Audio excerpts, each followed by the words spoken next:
আসসালামু আলাইকুম। আজকে একটা গুরুত্বপূর্ণ টপিকস নিয়ে কথা বলব। টপিকসটা হচ্ছে বাচ্চাদের পায়খানার সাথে রক্ত যাওয়া।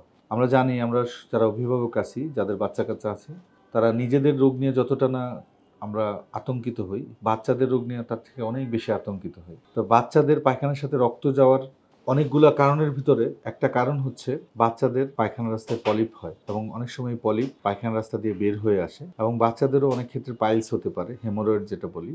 এবং বাচ্চাদের অনেক ক্ষেত্রে পায়খানা রাস্তা ফেটে যেয়েও রক্ত যেতে পারে। এখন এই উপসর্গগুলোর জন্য যখন পায়খানা রাস্তায় রক্ত যায় তখন অনেক সময় বাচ্চাদের কোলোনোস্কোপি করা খুব প্রয়োজন হয়ে পড়ে। কারণ কোলোনোস্কোপির মাধ্যমেই একমাত্র বাচ্চার কোলনের ভিতরে কোনো পলিপ আছে কিনা, বাচ্চার হেমোরয়েড আছে কিনা বা পাইলস আছে কিনা অথবা তার ফিশার আছে কিনা, সেন্টিনেল ট্যাগ এগুলো কোলোনোস্কোপির মাধ্যমে দেখা যায়। কোলোনোস্কোপির কথা শুনলে আমাদের যারা আমরা প্রাপ্তবয়স্ক তারাই অনেক ক্ষেত্রে আতঙ্কিত হয়ে যায়। বাচ্চাদের কোলোনোস্কোপি শুনলে আরও বেশি আতঙ্কিত হয়ে যায়।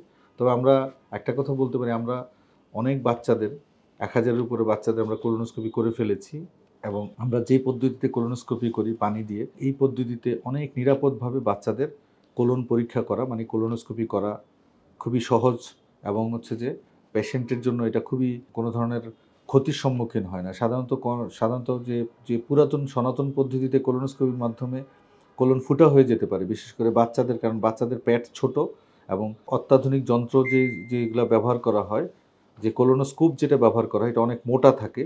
তো এই ক্ষেত্রে আমাদের সেন্টারে আমরা অত্যাধুনিক বাচ্চাদের কোলোনোস্কোপির মাধ্যমে অনেক ক্ষেত্রে কোলোনোস্কোপি করে থাকি এবং কোলোনোস্কোপির মাধ্যমে আমরা পলিপ অপসারণ করতে পারি। পলিপ কেটে এই রক্তক্ষরণের একটা চিকিৎসা আমরা করতে পারি।